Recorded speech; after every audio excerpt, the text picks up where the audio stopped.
আসসালামু আলাইকুম রহমতুল্লাহ। আশা করি সবাই ভালো আছেন। আমরা আজকে শর্ট টাইমে আমাদের সিম্পল ইন্টারেস্টের লাস্ট ক্লাস করব। এখানে জাস্ট ইকুয়েশন রিলেটেড 8টা থেকে 10টা অঙ্ক করে দিলে হয়ে যাবে। আর আজকে ঈদুল আজহার আগে আপনাদের লাস্ট ক্লাস, যেহেতু লাইভ ক্লাস এমনিতেই অনেক কম দেখেন, এই জন্য আমরা ক্লাসটা, যদি আজকে বাংলাদেশের খেলা হচ্ছে, অনেকে ব্যস্ত খেলা নিয়ে, তারপর ক্লাসটা নিতে হচ্ছে, ঠিক আছে, যাতে টপিকটা শেষ হয়ে যায়। তো আমরা আজকে শুরু করতেছি 11 নম্বর অঙ্ক থেকে।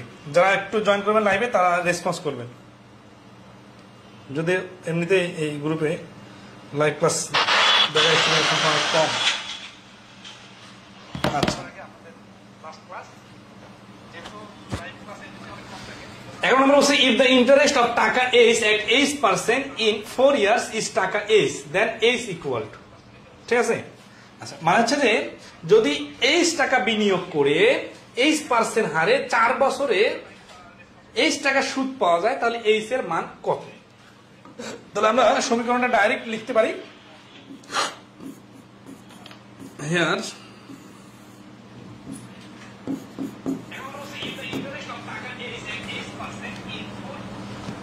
সবকিছু ক্লিয়ার আছে তো না?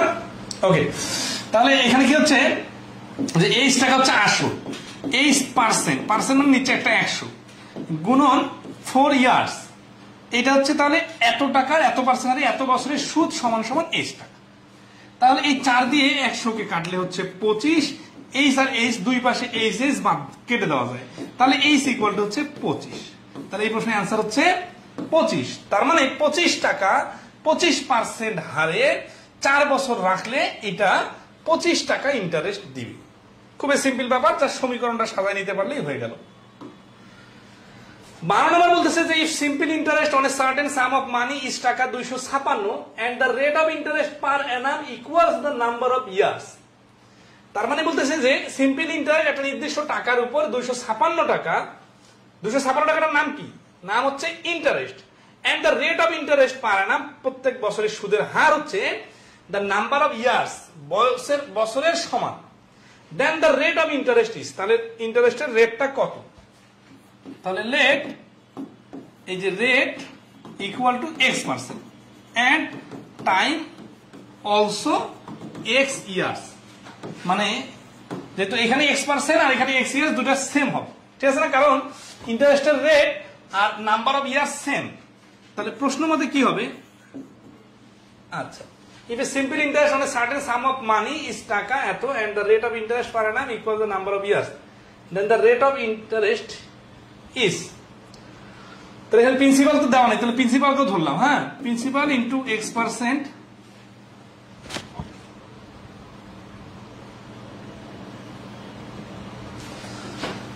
গুণন x ইকুয়াল টু হচ্ছে 256। উত্তর কি চাইছেন? না, এখানে আরো একটা প্রশ্নের ভাষা মিসিং হয়ে গেছে নাকি?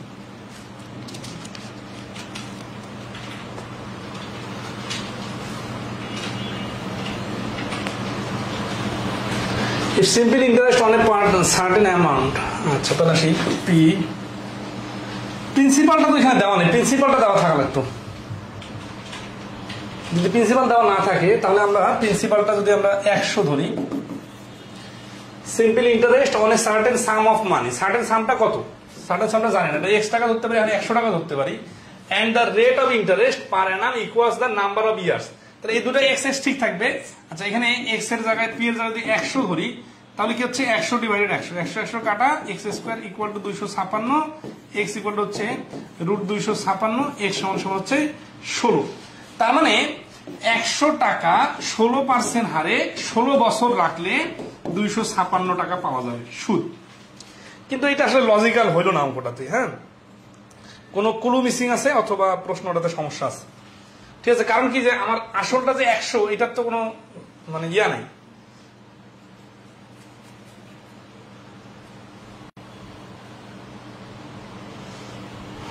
তবে এখানে আরেকটা বিষয় আছে যে x% x,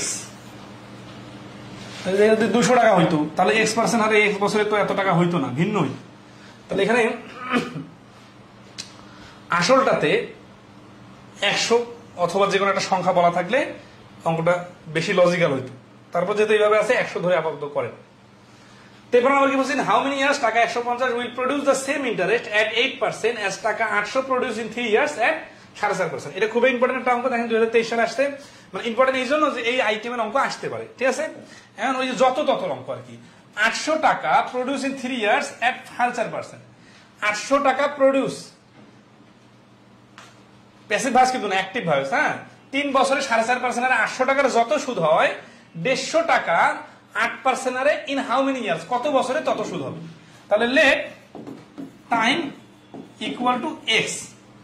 তাহলে প্রশ্ন মতে দেখেন 150 টাকা 8% হারে এক্স বছরে যে সুদটা হবে, এই সুদটা ইকুয়াল টু 800 টাকা 4.5% হারে 3 বছরে তত সুদ হবে। মানে এই সুদ আর ওই সুদ সমান সমান। তো এটার নিচে একটা 100, এটার নিচে একটা 100, কিন্তু দুই পাশে 100 আছে, 100 বাদ দিয়ে দেওয়া যায়। এখানে 0 আছে, 0 আছে, বাদ দিয়ে দেওয়া যায়, ঠিক আছে। আচ্ছা, তারপর হচ্ছে কি এখানে 3 আছে, এখানে 15 আছে, 5 দিয়ে কাটা যায়। 5 দিয়ে আবার এইটাকে কাটলে হচ্ছে 0.9 হয়, ঠিক আছে। আর এই 8 এই 80 কে কাটলে 10 হয়। আর কিছু থাকলো? আর কিছুই থাকলো না। তাহলে কি হচ্ছে, x সমান সমান 10 দিয়ে 0.9 কে গুণ করলে 9, মানে 90, 9.0। তার মানে x এর ভ্যালু হচ্ছে 9। তার মানে 9 বছরে এটা হবে, ঠিক আছে। আবার একটু সরাসরি করতে পারি, 800 টাকা 4.5% মানে কি 4 32 আর 4 36 টাকা হয় 1 বছরে। তাহলে 3 বছরে হবে 108 টাকা। এখান থেকে 150 টাকা 8% মানে কি 12 টাকা। 100 টাকা 8 টাকা, 50 টাকা 2 4 টাকা, 12 টাকা হয় 1 বছরে। তাহলে 108 টাকা হওয়ার জন্য লাগবে 9 বছর। কিন্তু এইভাবে ভেঙে ভেঙে করতে গেলে আপনার সময় বেশি লাগবে। এই জন্য ইকুয়েশন রিলেটেড প্রশ্ন আসলে এরকম সমীকরণ দাঁড় করায় করবেন, ঠিক আছে।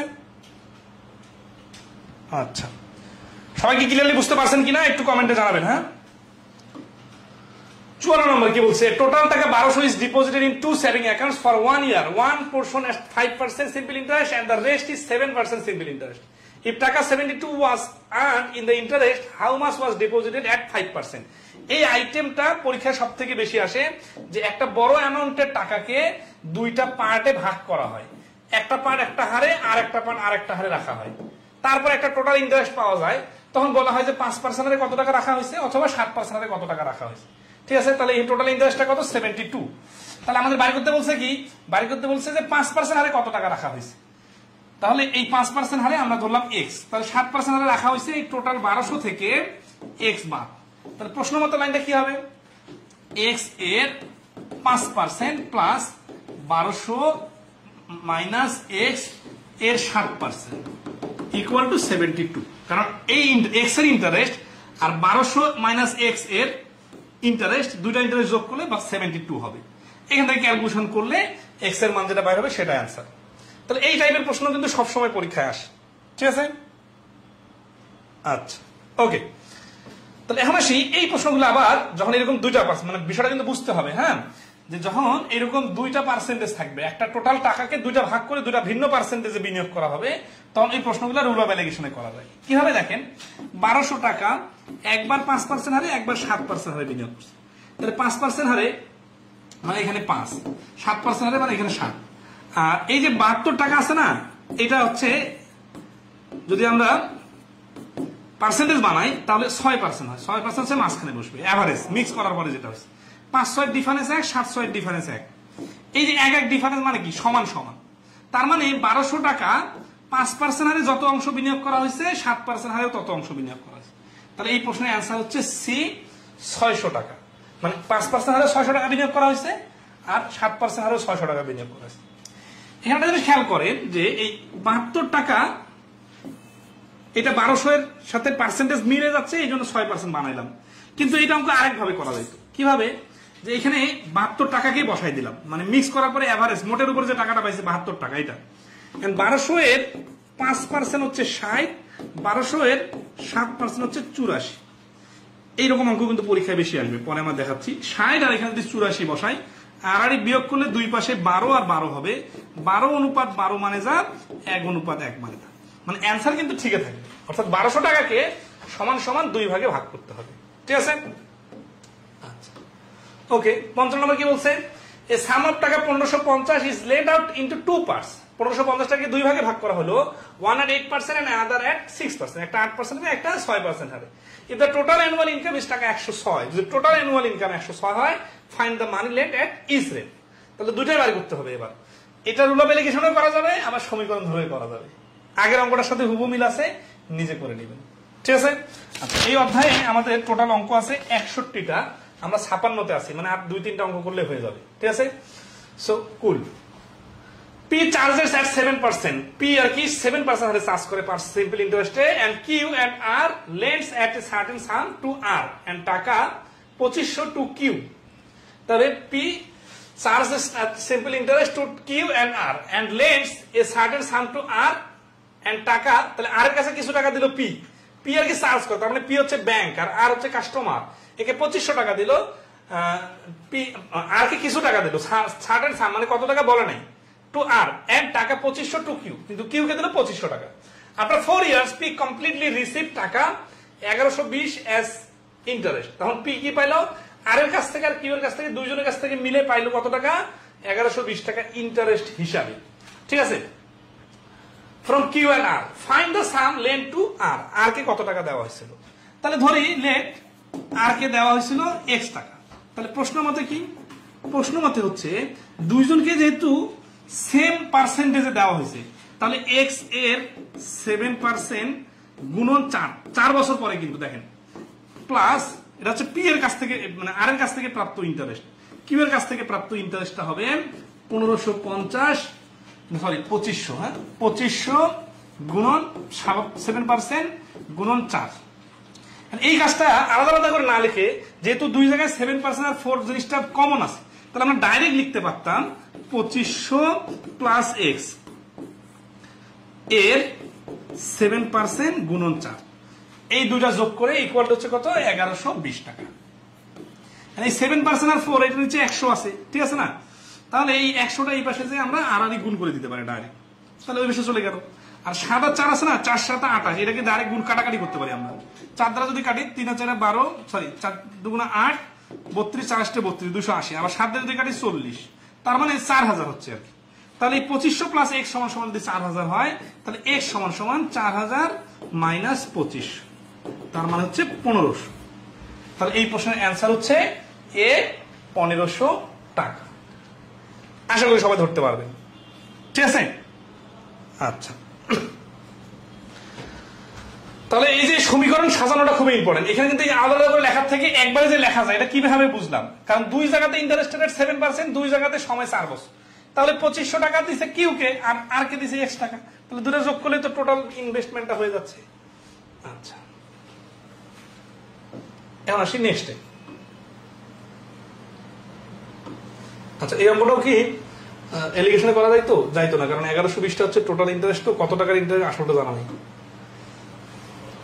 তো 57 in what time will the simple interest on টাকা 400 at 10% per annum be the same as the simple interest on টাকা 1000 for 4 years at 4%? এই যে 57 নম্বর অঙ্কটা, এই অঙ্কটা একটু আগে একটা অঙ্ক করলাম 53 নম্বর, সেই 53 নম্বরের সাথে মিল আছে, ঠিক আছে। তাহলে 53 আর 57 একসাথে করবেন, আমি যা সমীকরণটা সাজাই দেই। ধরেন আছে যে ইন হোয়াট টাইম বলছে না, তাহলে টাইমটাকে ধরলাম X, তাহলে will the simple interest on টাকা 400, তাহলে 400 টাকা X বছরে 10% হারে বিনিয়োগ করলে ইকুয়াল টু এই যে 1000 টাকা 4% হারে 4 বছরের ইন্টারেস্টের সমান হবে। তাহলে দেখেন এখানে সুন্দর করে কাটা যায়, এটার নিচে 100 হবে, এটার নিচে 100 হবে, এই 100 100 মিতে বাদ, তারপর এই শূন্য এই শূন্য বাদ, এই শূন্য এই শূন্য বাদ, এই শূন্য এই শূন্য বাদ, তিনটা শূন্য বাদ চলে গেল, একটা 4 থাকলে একটা 4 থাকলো বাদ, তাহলে X সমান সমান 4। তাহলে ওইকিং নিয়মে যে আমরা কলম করি, তো সুন্দর করে বোঝানোর পরে বুঝিস নাই।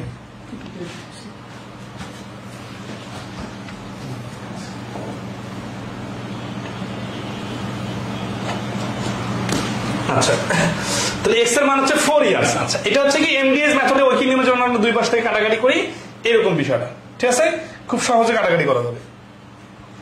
ওকে, নেক্সট আসি, আর দুইটা অঙ্ক করি। 18 নম্বর কি বলতেছে, রহিম ব্রোড টাকা 800 at 6% per annum and Karim brought টাকা 600 at 10% per annum, ঠিক আছে। তাহলে রহিম হলো কত টাকা নিল, 800 টাকা নিল 6% হারে, আর করিম 600 টাকা নিল 10% হারে। তারপর কি হলো, after how much time will they both have equal debts, কতদিন পরে তাদের ডেটস মানে কি, ডেটস মানে হচ্ছে তাদের ঋণ, তাদের ঋণটা সমান সমান হয়ে যাবে।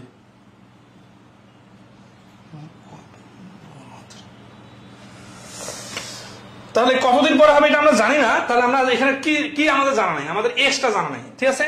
তাহলে লেট মানে টাইমটা জানা নাই আর কি, হ্যাঁ, let time equal to X years, মানে ধরি এক্স ইয়ার্স পরে ওদের দুইজনের ডেট মানে কি, ঋণ, ঋণটা সমান হবে। ঋণটা সমান হওয়া মানে কি, ঋণটা সমান হওয়া মানে এখন আমার 500 টাকা ঋণ আছে, আমি যদি ইন্টারেস্ট 50 টাকা হয় তাহলে আমার টোটাল ঋণ হয়ে যাবে 550 টাকা। তার মানে সুদাসলটাকে বলা হয় টোটাল ঋণ। ধরুন আপনি কিস্তি নিলেন 2000 টাকা আর আপনাকে সুদ দিতে হবে 50 টাকা, তাহলে 2050 টাকা আপনার ঋণ। তাহলে এইভাবে আপনার ঋণ বাড়তে থাকবে, আপনার বন্ধুরও ঋণ বাড়তে থাকবে। কখন যে সমান হবে, কত বছর পরে সমান হবে এটা আমরা জানি না, কিন্তু এখানে ধরছি এক্স ইয়ার্স, ঠিক আছে। তাহলে প্রশ্ন মতে দেখেন রহিমের ঋণ কত, চলে এসছে, তাহলে এখানে let time equal to X years, তাহলে প্রশ্ন মতে 800 টাকা, হ্যাঁ, প্লাস 800 গুণন 6% গুণন এক্স, এটা হচ্ছে 800 টাকার সুদ আর এটা হচ্ছে আসল। তাহলে এটা প্রিন্সিপাল আর এটা হচ্ছে ইন্টারেস্ট, আর এই পি আর আই যুক্ত হয়ে যাচ্ছে অ্যামাউন্ট মানে সুদাসল। তো এই পাশে হচ্ছে রহিমের সুদাসল আর করিমের সুদাসল কত, 600 গুণন 10%, আচ্ছা এই 600 সাথে যোগ করতে হবে কারণ সুদাসল বাড়ি করতে হবে, 600 গুণন 10% গুণন এক্স, ওর সাথে এক্স, কারণ দুইজনের তো সমান সমান সময়। তাহলে আমরা এখন ডাইরেক্ট কিন্তু এইভাবে ক্যালকুলেশন করতে পারবো না, আমরা এই 600 800 বিয়োগ করে দিতে পারবো কারণ এটা যোগ অবস্থা আছে 200, ঠিক আছে। এই 200 এই 200 কাটা, এই 200 এই 200 কাটা, তাহলে এখানে কত থাকতেছে 200 প্লাস 8 6 8 48 এক্স, আর ওই পাশে থাকতেছে 6 আর 10 গুণ করলে 60 এক্স, একসাথে গুণ অবস্থা আছে, তাহলে 600 কাটাকাটি হয়েছে 60 এক্স, তাহলে 12 এক্স ইকুয়াল টু 200 আর এক্স ইকুয়াল টু 12 দিয়ে ভাগ, 12 দিয়ে ভাগ করলে 3 আর 4 12, নিচে 3 আর উপরে হচ্ছে 50, তাহলে 50/3 ইয়ার্স, এক্স এর মান হচ্ছে 50/3 ইয়ার্স, তার মানে এ নাম্বার হচ্ছে অপশন। তাহলে এখানে শুধু জাস্ট এক্স ধরে যে সমীকরণটা এটা বুঝলেই কিন্তু হয়ে গেল, বাকিটা কিন্তু সিম্পল, ঠিক আছে। আচ্ছা ওকে, 59 নাম্বারটা, এই যে 19 সালে প্রশ্ন, রহিম ইনভেস্টেড ইন অল টাকা 2600, রহিম টোটাল 2600 টাকা ইনভেস্ট করলো ইন 3 ডিফারেন্ট স্কিমস, তিনটা ভিন্ন ভিন্ন জায়গায়, at 8%, 4% and 6% per annum simple interest, ভিন্ন ভিন্ন interest rate. At the end of the year, বছর শেষে he received the same interest in all the 3 schemes, তিনটা ভিন্ন ভিন্ন জায়গা থেকে সে সমান সমান টাকা পাইলো ইন্টারেস্ট হিসাবে। আর ইন্টারেস্টের রেট ভিন্ন, তাহলে ভিন্ন ভিন্ন হওয়ার কথা না সুদগুলা, কিন্তু সমান হলো কেন, হয় টাকার পরিমাণের হেরফের আছে অথবা টাইমের হেরফের আছে। What is the money invested in the scheme having 4% rate of the interest? তাহলে in 3 different scheme 8% per annum simply at the end of the year he received, তাহলে এখানে আমরা 2600 টাকাকে 3 ভাগ করব, ঠিক আছে। 3 ভাগের ভ্যালু কত হচ্ছে এক্স ওয়াই জেড হিসাবে, ঠিক আছে।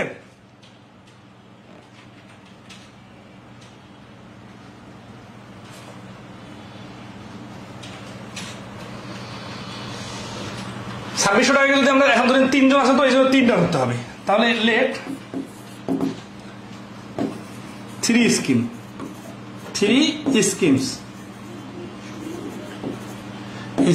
Principal equal to X Y Z. তাহলে এই ইন্টারেস্টটা কত হচ্ছে, ইন্টারেস্টটা হচ্ছে দেখেন এক্স এর 8%, তার মানে কাটাকাটি করলে কি হচ্ছে, কাটাকাটি করলে হচ্ছে এক্স বাই 2x/25, ওয়াই এর 4% মানে y/25, আর জেড এর 6% মানে 3z/50। এগুলো হচ্ছে কি টোটাল ইন্টারেস্ট। এখন এই ইন্টারেস্ট গুলো ইকুয়াল টু কি, এই ইন্টারেস্ট গুলো ইকুয়াল টু হচ্ছে আমাদের এই সবগুলো ইন্টারেস্ট সমান সমান। At the end of the year he receive the same interest in all, তাহলে আমরা কি করতে পারি এই ইন্টারেস্ট গুলোকে সেম সেম বলতে পারি, ঠিক আছে। আচ্ছা তাহলে এই 3টা ইন্টারেস্ট হলো, হ্যাঁ। তাহলে প্রশ্ন মতে এটিগুলো, প্রশ্ন মতে 2x by 25 equal to y by 25 equal to z by 3z by 50। আচ্ছা এটা কি 50 আছে তো, তাহলে এদেরকেও 50 বানানি, 2 দ্বারা গুণ করে দেই, তাহলে 50 করতে যে আমাদের কি করতে হবে, 2 দ্বারা ভাগ করতে হচ্ছে, ঠিক আছে। এখানে 4 আর এখানে 2, তাতে যে সুবিধাটা হচ্ছে 3 পাশ থেকে 50 টাকে আমরা বাদ দিতে পারি। তার মানে 4x plus equal to 2y equal to 3z। এটা হচ্ছে এদের সমান সমান পরিমাণ প্রশ্ন মতে লাইনটা, ঠিক আছে।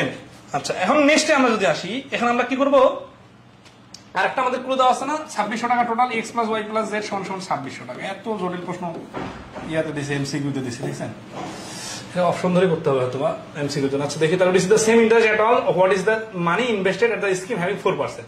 আচ্ছা এটা হচ্ছে আমাদের তো একটা প্রশ্ন মতো লাইন আছে, কারণ সবগুলো টাকা নিলে তো 2600 টাকা, আর এখান থেকে একটা পেলাম 4x সমান সমান 2y প্লাস 3z। এইখান থেকে আমরা কিন্তু অ্যান্সার বার করে ফেলতে পারবো। কি হবে দেখেন, এটা মানে পার্সেন্টেজটা ডাইরেক্ট লিখলে হইতো ওই 8x বাই 100 দেখেন equal to 4y by 100 equal to 6z by 100, 100 বার 2 দিয়ে সবাইকে কাটলে 2x equal to 4x equal to 2y equal to 3z হয়ে যায়। এটা বেশি ঘাটাঘাটি করা হচ্ছে, কাটাকাটি করতে যায় লেংদি হয়ে গেছে। যাই হোক এখন এখান থেকে আমরা রেশিও বানাতে পারি। রেশিও বানানোর টেকনিকটা কি, রেশিও বানানোর টেকনিক হচ্ছে x অনুপাত y, শতকরা অধ্যায়ে আমরা দেখছিলাম যে উল্টে যায়, ঠিক আছে। 4টা x 2টা y, তার মানে হচ্ছে 4 এর সাথে এটা হবে 2 অনুপাত 4, তার মানে 1 অনুপাত 2। আর এখানে যদি 2 আর y ইয়া করি তাহলে y অনুপাত z করার থেকে তো আমরা একটা কাজ করতে পারি, নরমালি অনুপাতের অঙ্ক যেভাবে আমরা অনুপাত সাজাই, y z এর রেশিওটা কত হচ্ছে 2 আর 3, তাহলে উল্টে হয়ে যাবে 3 আর 2। তাহলে এখানে y এর মানে জায়গা আছে 2, এখানে y এর জায়গায় আছে 3, তাহলে y টাকে কমন নেই, কমন নিলে কি করব আমরা 3 2 6, এটা 6 অনুপাতটাকে সাজা নেবেন, 3 3 3, আর এখানে হচ্ছে 6 আর এখানে হচ্ছে 4, তার মানে 3 অনুপাত 6 অনুপাত 4। এটা কি, এটা হচ্ছে এক্স ওয়াই জেড এর রেশিও, 3 6 4 এক্স ওয়াই জেড এর রেশিও। আবার এটাকে আমরা রেশিও অধ্যায় শিখছি, এইভাবেও করা যায়। ধরুন আছে যে আছে না 4x equal to 2y equal to 3z আছে না, 3z ইকুয়াল টু p যদি ধরি, তাহলে এখানে এটা এইভাবে 1/4 অনুপাত 1/2 অনুপাত 1/3, এইভাবে কিন্তু ফ্র্যাকশন সাজানো যায়। ফ্র্যাকশন আকারেও 4 3 2 এর লসাগু হচ্ছে 12, 12 দিয়ে যদি আমি সবাইকে গুণ করি তাহলে রেশিওগুলো কি হবে দেখেন, 3 4 12, 6 2 12, এই যে 3 4 12, 3 6 4, এখানে দেখেন 3 6 4, মানে এটা অনুপাত আসলো আর কি। এক্স ওয়াই জেড থেকে অনুপাত যখন আসলো তখন আমরা কি করবো, এখন এই 2600 টাকাকে 4% হারে মানে মাঝখানে একটা বাইর করবো। তাহলে অতএব 4% হারে, 4% হারে কত টাকা বিনিয়োগ করছে, মাঝখানে 6 ভাগ না, তাহলে 2600 টাকার কয় ভাগের, 3 আর 6 9, 9 আর 4 13, 13 ভাগের 6 ভাগ, তাহলে 13 2 26, 200 আর 6 দ্বারা গুণ করলে 1200। তাহলে এই প্রশ্নের অ্যান্সার হচ্ছে 1200 টাকা। 3টা রাশি দেখার কারণে একটু সময় লাগলো, বুঝে গেলে আপনাদের একটু এই রেশিওটা দ্রুত সাজা নিতে পারবেন। আচ্ছা 60, এটা হচ্ছে এলিগেশনের প্রশ্ন, 60 আর 61 দুটো এলিগেশনের প্রশ্ন, দেখেন কত সুন্দর করে করা যাবে এগুলা। লাস্ট ওয়ান, বারবারা ইনভেস্ট টাকা 2400 ইন দ্য ন্যাশনাল ব্যাংক 5%, 5% এর বিনিয়োগ করলো না, হাউ মাচ এডিশনাল মানি, এটা হচ্ছে আমাদের অ্যান্সার প্রশ্নবোধক চিহ্ন। Must she invest at 8% so that the total annual income will be equal to 6%। তাহলে মোটের উপর ইনভেস্টটা 6% হবে। তাহলে এখানে তো 3টা পার্সেন্টেজে দেওয়া আছে, তাহলে আমরা 5% বিনিয়োগ করছে, 8% বিনিয়োগ করছে, আর 6% মোটের উপর পাবে। তাহলে আড়ালে যদি বিয়োগ করি 1, এই পাশে আড়ালে বিয়োগ করি 2, তাহলে অনুপাত হচ্ছে 2 অনুপাত 1। তার মানে 5% হারে যদি বিনিয়োগ করে 2 ভাগ, তাহলে 8% হারে বিনিয়োগ করতে হবে 1 ভাগ। এখানে 2400 টাকা কি, 2400 টাকা হচ্ছে 5% হারে বিনিয়োগ করছে, তার মানে এই 5% এর জায়গায় 2400। তাহলে এই 2400 যদি 2 ভাগ হয় তাহলে 1 ভাগ কত হবে, 1 ভাগ হবে 1200। এই 1200 হচ্ছে এই প্রশ্নের অ্যান্সার। এটা গেল এলিগেশনে। আর সমীকরণ ধরে করলে কি হবে, তাহলে লেট এট 8% সমান সমান x, x এর এই জায়গাটার নাম দিলাম x। তাহলে কি হলো, 2400 এর 5% প্লাস x এর 8% সমান সমান এই 6%টা কার, মোটের উপর যেহেতু, তাহলে মোট কত টাকা, প্রথমে ইনভেস্ট করছে 2400 টাকা আর পরবর্তীতে ইনভেস্ট করছে x টাকা, এই জন্য আমরা এখানে লিখবো 2400 প্লাস x এর 6%। এটা কিন্তু অনেকে ভুল করে, হ্যাঁ, যে এ শুধু এক্স এ যদি দেয় বা শুধু 2400 দেয় তাহলে কিন্তু ভুল হবে, এটা দুইটা মিলে হবে, ঠিক আছে। আচ্ছা, তাহলে 2400 এর 5%, এক্স এর 8% আর 2400 প্লাস এক্স এর 6%, এখান থেকে ক্যালকুলেশন করবেন, এক্স এর মান 1200 আসবে। এই যে লাস্ট ওয়ান, আমাদের বইয়ে দেখেন আর প্রশ্ন নাই কিন্তু, এরপরে আদার্স। ও আচ্ছা, আদার্স আছে, আদার্সে কি আছে, আদার্সে একটা দুইটা নতুন প্রশ্ন আছে আর কি, সমস্যা নাই। তাহলে এই 61 নম্বরটা রুল এভালুয়েশন করা যাবে। Two banks offer interest rate 6%, 7% respectively on the saving account. Mister Farooq deposited টাকা, টোটাল টাকা 4000 in the bank and 1 year his interest become টাকা 250। তাহলে এখানে 250 এর সাথে 4000 এর পার্সেন্টেজ বানাতে গেলে ঝামেলা হবে, তাই না? এই জন্য আমরা এলিগেশনটা যখন করবো তখন মাঝখানে 250 রাখবো। তাহলে কি হবে, 4000 এর 6% আর একবার 7%, 6% মানে 424, 240, 7% মানে 428, 280, আর বিয়োগ করলে 10, এই পাশে বিয়োগ করলে 30, তার মানে 3:1 ভাগ হবে। তাহলে টোটাল টাকা যেহেতু 4000, এটাকে 3:1 ভাগ করলে এই পাশে হবে 3000 আর এই পাশে হবে 1000, মানে সে 6% হারে বিনিয়োগ করছে 3000 আর 7% হারে বিনিয়োগ করছে 1000। উত্তর কি চাইছে? 7% হারে কত বিনিয়োগ করছে, ডি হচ্ছে অ্যান্সার। আর সমীকরণটা কি হবে এটা তো আমরা আগেই দেখা দিয়েছিলাম, ঠিক আছে। ওকে, সমীকরণটা আগের অঙ্কটার সাথে হুবহু মিল আছে। নেক্সট আসে আদার্সে কি দিছি, what will be the ratio of the simple interest earn by a certain amount at the same rate of interest for 6 years at the rate of 9 years. মানে যদি ইন্টারেস্টের রেট সেম হয় তাহলে একটা একই আসলের উপর 6 বছর আর 9 বছরের সুদের পরিমাণ কত হবে।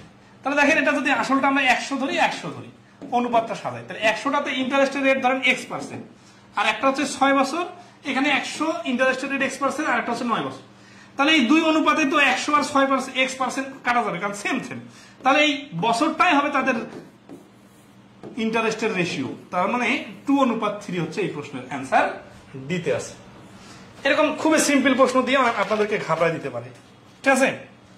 কারণ আসল আর সুদের হার যদি সেম হয়, অনুপাতে তো দুই পাশে কাটাকাটি করে বাদ দিয়ে দেওয়া যায়, তাই না? আচ্ছা, এই জন্য এই প্রশ্নের অ্যান্সার হচ্ছে 2:3।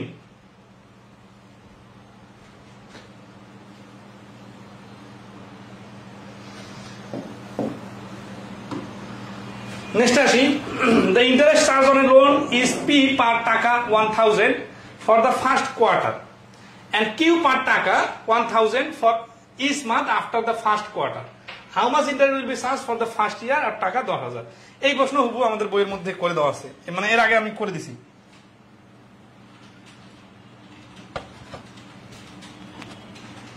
আচ্ছা, তারপর এখানে একটু দেখা দিই, যেহেতু চলে আসছে, সেটা হচ্ছে যে পি টাকার জন্য পি পার টাকা 1000, প্রত্যেক 1000 জন্য পি টাকা ইন্টারেস্ট দেওয়া লাগে ফর ফার্স্ট কোয়ার্টার, প্রথম 3 মাসের জন্য, এন্ড কিউ পার টাকা for each month after the first quarter. তার মানে আমরা যদি interest will be charge for the first year বলছে, তো তার মানে 12 মাস ধরি, 12 মাসের মধ্যে এই পাশে হচ্ছে 3 মাস আর এই পাশে হচ্ছে 9 মাস। এই 3 মাসের চার্জ হবে 1000 টাকায় পি টাকা, আর এই 9 মাসের মধ্যে প্রত্যেক মাসে চার্জ হবে 1000 টাকায় কিউ টাকা। বলতেছে কি, যদি টোটাল 10,000 টাকা বিনিয়োগ করা হয় তাহলে কি হবে? তাহলে 1000 টাকা যদি প্রথম 3 মাসের সুদ পি টাকা হয়, তাহলে 10,000 টাকায় হবে 10 গুণ, তাহলে 10 পি। আর বাকি 9 মাসে কি হবে, প্রত্যেক মাসে যেহেতু কিউ টাকা, তাহলে 1000 টাকার জন্য কিউ টাকা, তাহলে 9 মাসের জন্য 9টা কিউ টাকা। কিন্তু যেহেতু বলতেছে যে 10,000 টাকা, মানে 1000 টাকায় হচ্ছে কিউ টাকা, 1000 টাকায় এক মাসের জন্য যদি এক মাসে যদি হয় কিউ টাকা, তাহলে 1000 টাকায় 9 মাসে হবে 9 কিউ টাকা। তাহলে 10,000 টাকা কি হবে, 10,000 টাকা 10 গুণ হয়ে যাবে, তাহলে 90 কিউ টাকা। তাহলে টোটাল হচ্ছে 10 পি আর 90 কিউ যোগ করতে হবে, 10 পি প্লাস 90 কিউ, 10 কমন নিলে P plus 9 Q. 10 into P plus 9 Q, এটা হচ্ছে বি নম্বর অপশনে, এই বি নম্বর হচ্ছে এই প্রশ্নের অ্যান্সার। ভাষাটা বুঝলে বাকিটা পারা যাবে। তো আর অঙ্ক আমাদের নাই, অঙ্ক শেষ।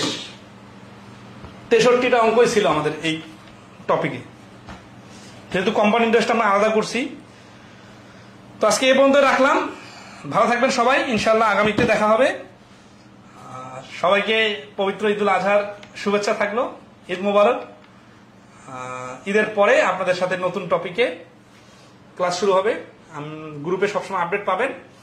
আর ঈদের পরে পরীক্ষা শুরু হয়ে যাবে, এই জন্য আপনারা যে টপিকগুলো ক্লাস হয়ে গেছে বইটা যারা এখন সংগ্রহ করেন নাই দ্রুত বই সংগ্রহ করে নেবেন এবং প্র্যাকটিস করা শুরু করে দিবেন।